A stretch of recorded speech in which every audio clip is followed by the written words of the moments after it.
I want to talk to you about what is the reality of sihr. Why does it occur? What is the haqiqah, we call it in Arabic. Where does it come from? Sihr is very easy to understand if you understand the psychology and the physical differences that men have from jinn. If you understand the jinn and the world of the jinn, you will understand sihr. Because sihr is the overlap between the world of men and the world of jinn. Very briefly, jinn, as we know, are created from, the Arabic calls it a fire that doesn't have a smoke, a smokeless fire. Okay? And if you want to be technical, we can call it a type of energy. So the jinn has potential to go at the speed of light, essentially. The jinn has the potential to go through physical barriers because the jinn is not material. The jinn is not flesh and blood. The jinn is not matter. The jinn is energy. So the jinn can go through material at the speed of light. And the jinn, because it doesn't have a form, a lot of people say, what does a jinn look like? What does a ghost look like? What does it look like? And the response is, it doesn't look like anything. It can take on any shape. It's not a physical matter. It can take any shape it wants to and be a man, be a dog, be anything. It doesn't have a particular shape. So the jinn has the physical power to be much faster than man and to go through physical barriers because it's energy. Like we have the waves of the telephone come through the walls of the masjid, so too the jinn can go through and come out, not a problem. Additionally, the jinn, very interestingly enough, and we learned this from the story of Sulaiman, it has a very, very amazing power. I say Einstein's theory is proven in the story of Sulaiman. In the story of Sulaiman, we learned that the jinn even has the power to transform matter into energy and to take that energy from one place to another and retransform it back into matter. In other words, E equals MC squared can be proven in its own way. In other words, what can the jinn do? According to the story of Sulaiman, the jinn went from Jerusalem and to Yemen and took promised to do this and said, I can bring the throne back to you before you stand up, right? So the jinn said, I can go all the way to Yemen and within a millisecond, before you stand up is a millisecond, within a millisecond, I will bring that throne. The throne would have been bigger than this podium behind us, bigger than this stage. It's a throne that was magnificent. Allah says in the Quran, وَلَهَا عَرْشٌ عَظِيمٌ. The jinn said, I'll bring it back for you by the time you stand up and you'll have it in front of you. And the throne would have come, I mean, you're not going to see the chair flying in the sky. The jinn would have taken the throne and somehow, in a way that Allah knows best, take it in its hidden energy form and then bring it all the way to Jerusalem and then retransform it back into the throne. The jinn had the capacity to do that. The fact that Allah mentions, the fact that this was impressive, the fact that all of the jinn, only one stood up, it kind of sort of shows this is the pinnacle of what a jinn can do. This isn't your average run-of-the-mill jinn. This isn't the jinn living in Dallas or Houston or California. This is one of the most strongest jinns of the entire world, if not the strongest, telling Sulaiman, I can do that. But the concept is there. The jinn can go super fast speed and the jinn can go through objects. And therefore, when a jinn is able to tell you something that's happening in another part of the world, what's so surprising? Imagine if you had a cell phone and you're speaking to somebody on the other side of the world and the guy tells you what's happening as he describes it. Would you be surprised? No. Similarly, if the jinn is able to just go and tell you there's a hidden treasure over there, why is that surprising? The jinn lives for 1,000 years, maybe on average, or longer than that. Jinns live much longer than men. And so, if some man buries a treasure in the middle of the desert, some jinn knows about it and they'll tell the word, oh, there's a treasure over there. And when it's handy, a jinn is going to say, oh, there's treasure buried over there. He's going to say it to his magician or whatnot, and eventually they will find it. So the jinns have capabilities we do not have. They are faster than men. They are more powerful than men. The average jinn is more powerful than the average man. Again, that doesn't mean they're super powerful. That doesn't mean they're infinitely powerful. Only Allah Azza wa Jal is infinitely powerful. But the average jinn is physically stronger than the average man. I myself have seen a little lady, petite lady, 5 foot tall, literally. It's just a young teenager possessed by jinn. We were doing Ruqyah on her and 10 men were holding her down. At least 7, when I say 7 men were holding her down, and she's struggling to throw all of them off. And my friend was there in the audience as well, and he grabbed her. He had to, because she was harming people. He grabbed her. What do you call this lock? What do you call that when you grab from behind? Huh? The body lock, right? Like that one. He grabbed her from behind because she was punching men and everything. And this is a little lady. She took her head and she whammed right back on his nose. And the guy is like, what's going on here? So this is, I saw with my own eyes, 5 foot. And she became more powerful than 7 men. But in the end, 7, 8 men eventually did bring her down. She wasn't stronger than all of them. Physically, stronger than the average man, but still manageable. You can bring them down. It's not as if they're all powerful and whatnot. Only Allah is all powerful. So these are there physically. They can do things we don't understand. But it's just like a horse can gallop faster than us. Like an elephant is stronger than us. The only thing that freaks us out is that the jinn is invisible to our eyes. Allah says in the Quran, إِنَّهُ يَرَاكُمْ هُوَ وَقَبِيلُهُ مِنْ حَيْثُ لَا تَرَوْنَهُم. They see you from a paradigm you cannot see them from. They can choose when to show themselves to you. They can see you from their world. We cannot see them unless they choose to show us their world. So there's nothing to be scared about. Allah gave them certain powers He didn't give us. Like He gave animals other powers He didn't give us. But Allah blessed us over the jinn. How do we know this? وَإِذْ قُلْنَا لِلْمَلَائِكَةِ اسْجُدُوا لِآدَمَ فَسَجَدُوا إِلَّا إِبْلِيسَ. Allah told the jinn to prostrate to Adam. Allah preferred the Adam over and Bani Adam over Malaika and Jinn. وَلَقَدْ كَرَّمْنَا بَنِي آدَمَ. Bani Adam have been lifted up and put on the pedestal in the hierarchy of things, and the angels and the Jinn were told to bow down to Adam. Adam is superior to the Jinn. Why? Because Adam has something far greater than physical strength, than speed, than going at the speed of light. Adam has intellect, and jinns don't have that level of intellect. And this shows us, by the way, the power of the mind is more blessed than the power of the body. The mind is more important than physical strength. Allah blessed Adam with a greater intellect, a greater fahm. عَلَّمَ الْإِنسَانَ مَا لَمْ يَعْلَمْ. Allah taught Adam. وَعَلَّمَ آدَمَ الْأَسْمَاءَ كُلَّهَا. The angel said, سُبْحَانَكَ لَا عِلْمَ لَنَا إِلَّا مَا عَلَّمْتَنَا. So Adam was blessed over the malaika and over the jinn because of the power of the aql, because of the fahm that Allah subhanahu wa ta'ala gave. And therefore, intellectually speaking, the jinn are nowhere near as intelligent as men are. Some have said they are like children in their intellect compared to men. And that's one of the reasons why they're so stubborn, as every Raqi knows. Just stubborn, like a toddler throwing a tantrum and not wanting to give up. Hours go by and they're not going to give up. That stubbornness is because of their intellectual capabilities. So the Bani Adam are more intelligent than the jinn, and Allah has blessed them above the jinn. Therefore, the jinns from the very beginning have had what modern psychologists call an inferiority complex. Jinns suffer from a severe inferiority complex because the jinns felt, hey, I should have been there. Allah Azza wa Jal tells us in the Quran that Iblis says, Ana khayrun min. That was supposed to be me. Why did you tell Adam to be the one on the podium? I'm the one that's supposed to be there, right? So the jinns always wanted to be number one. The jinns always wanted to be the best, but they're not. So they suffer from an inferiority complex. Now, given the fact that they have an inferiority complex and yet they are stronger and faster and physically more powerful than men, what is the net result? The net result is there is a world, and that world was a fitna that Allah taught to early man. The story of Babylon, right? وَاتَّبَعُوا مَا تَتْلُو الشَّيَاطِينُ عَلَى مُلْكِ سُلَيْمَانَ وَمَا كَفَرَ سُلَيْمَانُ وَلَكِنَّ الشَّيَاطِينَ كَفَرُوا يُعَلِّمُونَ النَّاسَ السِّحْرَ وَمَا أُنزِلَ عَلَى الْمَلَكَيْنِ بِبَابِلَ هَارُوتَ وَمَارُوتَ وَمَا يُعَلِّمَانِ مِنْ أَحَدٍ حَتَّى يَقُولَ إِنَّمَا نَحْنُ فِتْنَةٌ فَلَا تَكْفُرْ. In the nutshell of a story, that Harut and Marut were angels that Allah sent to the ancient city of Babylon. 5,000 years ago or 10,000 years ago, the earliest city of mankind was Babylon. And Allah sent 2 angels to inform mankind, because this is ilm al-ghayb.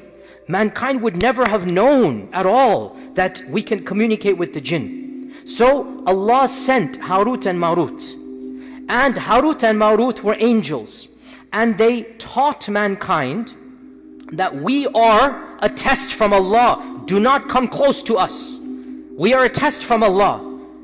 Literally, like the warning signs, the carbon radioactive dating, do not come close. The angels are telling them, our job is to test you. Get out of here, don't listen to us. But what were they going to test them with?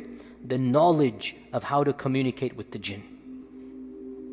So they explained a methodology, and they said, if you follow us, if you listen to us, this is kufr. إِنَّمَا نَحْنُ فِتْنَةٌ فَلَا تَكْفُرْ. So all of the methodologies and mechanisms to call out to the jinn, they are madhabs that go back to this origin, because they're different madhabs. You have the Ouija board, you have the dolls, what do they call the voodoo dolls, okay? You have the knots that are blown. These are all different madhabs that all go back to the experiences of the Sahara, of the magicians, that goes back to the origin of Harut and Marut in the city of Babylon. So initially man was taught, this is what you do. If you wanted to call the jinn, and if you called the jinn, it is kufr, don't do it. Mankind didn't care. They said, we want to do it. And thus magic began.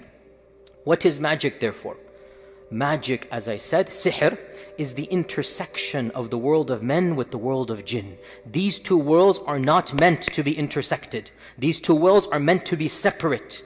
And if an accidental crossing takes place, it is easier to repel. As any Raqi knows, if a jinn comes into our world and causes some fitna and fasad on its own, it's much easier to repel rather than sihr. Because what sihr is the following. Listen to me, 5 minutes and you will understand magic, and inshallah never be scared of it for the rest of your lives. Magic is an evil person who has sold his soul to the devil in order for the shayateen to perform some tricks for him. It's like you feed your horse or your pony to go gallop fast. The only difference is you're not feeding a horse or pony, you are feeding a demon, a shaitan. And the difference is that what the sahir is doing is giving the jinn the one thing that the jinn wants. What does the jinn want? Your American Express card with expiration date? Your cash? What is the jinn going to do with your cash? What is the jinn going to do with your money? They don't have currency in the jinn world. What does the jinn want? What has it always wanted? Sisters, I want to ask you, what did the jinn want? Superiority. So how are they going to get it? What do you have to do? Lower yourself in front of the demon. You have to become the slave of the jinn. The biggest myth I want to destroy is the false idea that the sahir controls the jinn. Nothing could be further from the truth. It is the jinn that controls the sahir. The magician is a filthy, evil, disgusting creature of a human, excuse of a human, that has sold itself and its dignity and its izzah and its iman and its taqwa in order to do sacrilegious deeds for the demon. And that's why these things of get a toad of a, eye of a newt and go to the graveyard at 3 a.m. and get the blood of a donkey. Why? Because the jinn wants to see that sahir humiliate himself. Go to the graveyard at 3 a.m. Do tawaf around the grave. Who's going to do that? Only somebody who has sold himself to the devil. So the shaitan feels a sense of ego. Look what I can make this guy do. Right? Run him around with the tip of my finger. Do whatever I tell him to do. So the sahir becomes the worshipper of the jinn, not the other way around. How can a human being control a jinn? How can anybody believe this? By what will a human control a jinn? Whips? Chains? What? How will a human control a jinn? There is nothing that the human has that the jinn can be controlled by. That's what Allah gave to Sulaiman. No other person has that power. The jinn controls the human emotionally. It tells the human, do this, do this, do this. The human does it. In return, what does the jinn do? Some tricks and trades to make the magician happy. You want me to go and harm somebody? I'll go harm somebody. Now you got to go and worship me in this manner. You want me to go plant some bad stuff in a person's house or possess a body or break up a marriage? Okay, I'll go do that, and now you continue to worship me. The jinn does something utterly trivial for its world.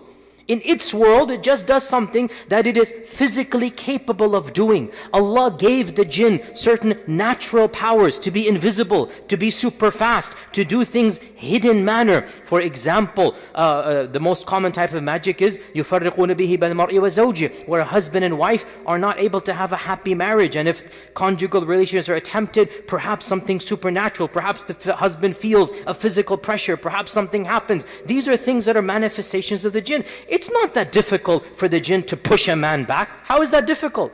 Why are we scared of the jinn? The jinn is simply like a bug, an insect. You understand it has certain irritable qualities, but you understand it. It's not something you need to be like supernaturally terrified of.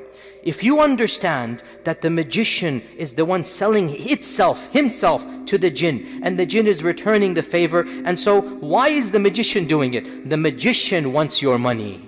The magician lives in our world. So you go to the magician and you pay the magician in American Express. He'll accept American Express, okay? He'll accept Visa and credit card. He'll accept cash in any currency. Give me $100 and I'll do the potion. You give the guy $100 and the magician will do the potions that the jinn wants. And then the jinn will then go and basically listen to the magician only because it wants more worship being done. Now, another thing we need to know is that jinns work in gangs. Jinns are the mafia. So the magician approaches the godfather, the Don. Okay? The jinn approaches the Don, the godfather. And the godfather sends its minions. Generally not the one that is approached isn't the one that will go and do the sending. It's the worker class of the jinn. They're the ones that are sent, right? Because the godfather jinn has an entire mafia under his disposal. Thousands and thousands of jinn. And you just send the jinn, so that jinn will then be persistent for years, decades, and live in your house, cause issues. And that jinn is getting whatever recognition, and I don't know their internal currency, but it's getting a benefit from the Don. Right? It's getting something from the big guy, and so it's doing what it does, and a lot of times it's also scared of the big guy. A lot of times it's terrified of the big guy. Once I was doing Ruqyah, and I said to the jinn, after a long time, why are you still here? Just leave. And the jinn said, I can't leave. I said, why? Just leave. And the jinn said, I'm scared. If I go, then he will kill me. Who is going to kill you? The one who put me here. The one who brought me here, meaning the head jinn, whatever the Don would be. I'm scared he's going to kill me. He's going to hurt me. So I have to stay here. So internally, they're doing whatever they can and they're getting it done. So bottom line, sihr is merely the intersection of the world of men and the world of jinn. Once you understand the reality of this world, you should not be scared of it in the slightest. It is a nuisance, it is an irritation, but it's not something that brings about supernatural fear. Also, realize this, that the jinn is absolutely terrified of Allah and the name of Allah and the dhikr of Allah and the speech of Allah. The jinn is terrified, and that is why if ever in your life you feel the presence of a jinn, you see something supernatural, it will be terrified if your bravery is manifested to it because of Allah subhanahu wa ta'ala. The fact that you have no fear, and I have experienced this, and I know all of the Raqis in the audience know this firsthand. You stare at it straight, and you just say, as the Prophet ﷺ taught us to say, memorize this phrase, Bismillah, Ana Abdullah, Ukhruj Aduwallah. 3 phrases. Memorize them. Bismillah, in the name of Allah. I'm not powerful. I'm not going to do anything. I am connecting with Allah. Bismillah. I am the servant of Allah. I speak with Allah's name now. I'm not speaking in my name. I speak in the name of Allah. Get out, O enemy of Allah. You say this with firmness, and you will see. I hope Allah protects all of you. I hope you don't see. But if that ever happens, now, the opposite, and I understand it's a bit terrifying, but put yourself now in the psychology of the jinn. If you start wailing, screaming, cowering, what have you done, brothers and sisters? What have you done to the psychology of the jinn? Louder. Empowered it. empowered it. That's exactly what it wants to see. You groveling in the corner, terrified. That's what gives it the power. And that's why hadith in Abu Dawood, our Prophet ﷺ said, there was a man who was on his camel, and the camel for no reason reared backward and was about to throw the man off. And the camel said, La'natullahi ala shaitan. Allah's curse be on shaitan. The Prophet said, don't say that. When you say that, shaitan becomes so big, he's bigger than a house. Because you have mentioned him as the cause of your animal rearing upwards. Rather, listen to this, say Bismillah, and shaitan will shrink until he's smaller than an ant. This hadith shows us, when you connect with Allah subhanahu wa ta'ala, what you're doing is you are shrinking the power of the jinn. You're eliminating the power of the jinn. The only issue comes with this, we conclude, I know much more can be said, with sihr, it's not that easy to kick it out because there's a binding that takes place. There's a knot that has happened. There's some type of issue. So it requires long sessions with a professional or yourself. Feel free to do it with yourself as well, but just know what you're doing. Ask us, an expert or whatnot, and you can do ruqyah on yourself. There is no easy way to battle sihr. Have you guys done the symptoms of sihr? Have you done the symptoms of sihr? Number one symptom of sihr is bizarre, scary dreams.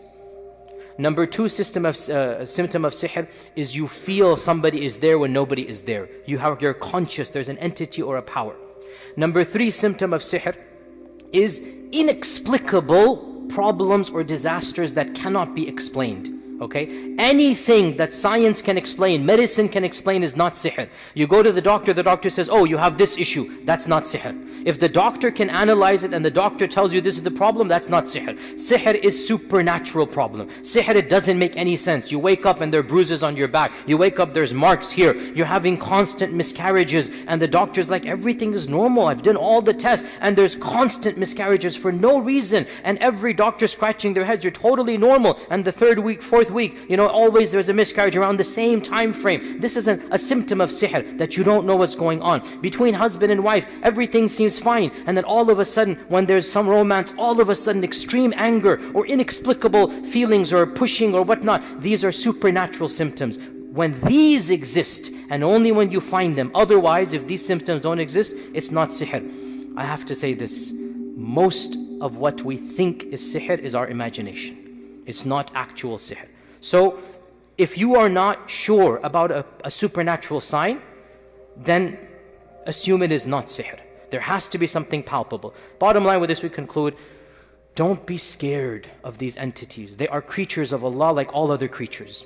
And if you turn to Allah, you are more powerful than these creatures. These creatures are terrified of iman, of taqwa, of dhikr, of the Quran. They can't stand it. And if you show fear, that fear empowers them. If your heart is trembling, cover it up and speak with a voice and say, Bismillah, I speak to you in the name of Allah. I am the servant of Allah. Get out of here, enemy of Allah. You say this with iman and thiqah, and you are going to be the one who is powerful. Allah says in the Quran, وَلَا يُفْلِحُ السَّاحِرُ حَيْثُ أَتَى. The magician will never be successful wherever he comes. The one who does dhikr and the Quran, the one who turns to Allah, will always be the one who wins over sihr in the short and in the long run. May Allah Azza wa Jal protect all of us and our families and loved ones. May Allah subhanahu wa ta'ala allow there to be barriers between us and the world of the shayateen. May Allah subhanahu wa ta'ala give us all righteous children and righteous grandchildren that are firm upon their iman and are protected from the world of the jinn and the shayateen. Wa jazakumullahu khairan. Wassalamu alaikum wa rahmatullahi wa barakatuh.